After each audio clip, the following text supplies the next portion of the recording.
एक साहूकार ने एक पंडित को एक बकरी दान में दी। पंडित बकरी लेकर किसी दूसरे साहूकार के यहाँ कुछ और पाने की आशा से गया, लेकिन वो साहूकार बहुत कृपण था। उसने सोचा कि इस पंडित की बकरी हथियानी चाहिए, इसलिए उससे बोला कि पंडित जी बकरी उधर बांध दीजिए, भोजन और रात्रि विश्राम आज यहीं कीजिए।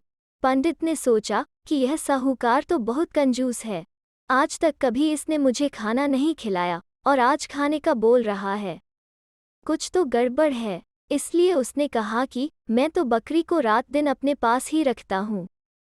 रात हुई तो साहूकार ने पंडित को सोने के लिए एक कमरा बतला दिया। माघ का महीना था और कमरा बहुत ठंडा था। साहूकार ने उसे ओढ़ने बिछाने के लिए कुछ दिया नहीं था। कमरे के बाहर दरवाजे में उसने इस नियत से कुंडा लगवा दिया कि रात को जाड़े के मारे पंडित मर जाएगा तो बकरी अपने रह जाएगी। पंडित जी के पास बिछाने के लिए सिर्फ एक साधारण सी चादर थी। जब वो जाड़े के मारे ठिठुरने लगा तो उसने कोने में पड़ी हुई चक्की के पाट को सिर पर रख लिया और कमरे में चक्कर काटने लगा। रात भर वो इसी प्रकार चक्कर लगाता रहा, जिससे जाड़ा भाग गया और उसके शरीर से पसीना टपकने लगा। सवेरा होने को हुआ तो पंडित अपनी चादर तान कर सो गया। सवेरे साहूकार ने किवाड़ खोले और पंडित को ठाठ से सोया देखा तो उसे बड़ा आश्चर्य हुआ। साहूकार ने झूठी संवेदना प्रकट करते हुए कहा कि मैं तो रात को आपको कंबल देना ही भूल गया।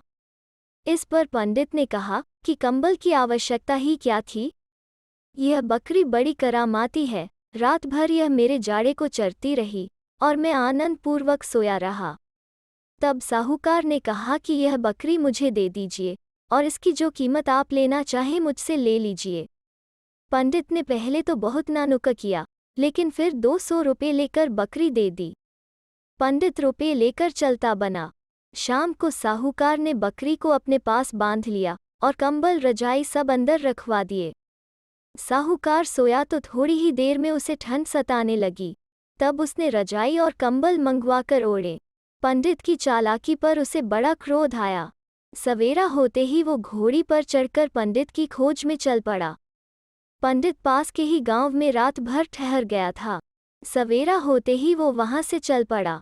उसे आशंका थी कि साहूकार जरूर आएगा, इसलिए वो जल्दी जल्दी चला जा रहा था, लेकिन साहूकार जल्दी ही पंडित के नज़दीक आ पहुंचा।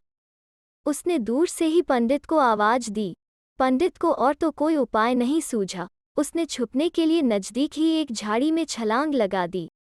वहां एक रीछ छुपा हुआ था। पंडित उसके ऊपर जा गिरा। अप्रत्याशित हुए हमले से रीछ घबराकर दौड़ पड़ा। पंडित ने बचने के लिए रीछ को कसकर पकड़ लिया। इस भागा दौड़ी में पंडित की झोली फट गई और उससे निकल निकल कर रुपये जमीन पर गिरने लगे। इतने में साहूकार ने पंडित को आ पकड़ा और बिगड़कर बोला कि तूने मेरे साथ धोखा किया है। तब पंडित ने कहा कि मैंने तो आपके बहुत कहने से बकरी आपको दे दी, अन्यथा मैं किसी भी सूरत में बकरी आपको नहीं देता। आपने सोते वक्त बकरी को खाना खिलाया था या नहीं? यदि नहीं तो बकरी ने भी अपना काम नहीं किया होगा। साहूकार ने माना कि भूल मेरी ही है, अतः वो नम्र हो गया। फिर उसने रीछ के बालों से रुपये गिरते देखे तो पूछा कि पंडित जी यह क्या तमाशा है? तब पंडित ने कहा कि मैं इस रीछ से 10,000 रुपये मांगता हूँ और यह हर महीने मुझे 1,000 रुपये देता है। रुपये लेने के लिए ही तो मैं यहाँ आया था। तब ठाकुर ने कहा कि यह रीछ मुझे दे दो और बदले में घोड़ी तुम ले लो। पंडित ने बहुत आनाकानी की, लेकिन साहूकार के बहुत कहने सुनने पर उसने घोड़ी ले ली और साहूकार को रीछ पर बैठा दिया। पंडित ने धरती पर गिरे हुए रुपये उठाए और घोड़ी पर चका 9-2-11 हो गया। इधर रीछ पहले से ही घबराया हुआ था।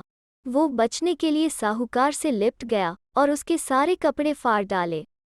बड़ी मुश्किल से साहूकार उससे पीछा छुड़ाकर अपने घर आया और उसने कसम खाई कि आज के बाद पराई वस्तु को हड़पने की कोशिश नहीं करूंगा। तो दोस्तों, कैसी लगी आज की लोककथा? अगर अच्छी लगी तो लाइक और शेयर करें और चैनल को सब्सक्राइब करना ना भूलें। फिर मिलते हैं एक नई लोककथा पर।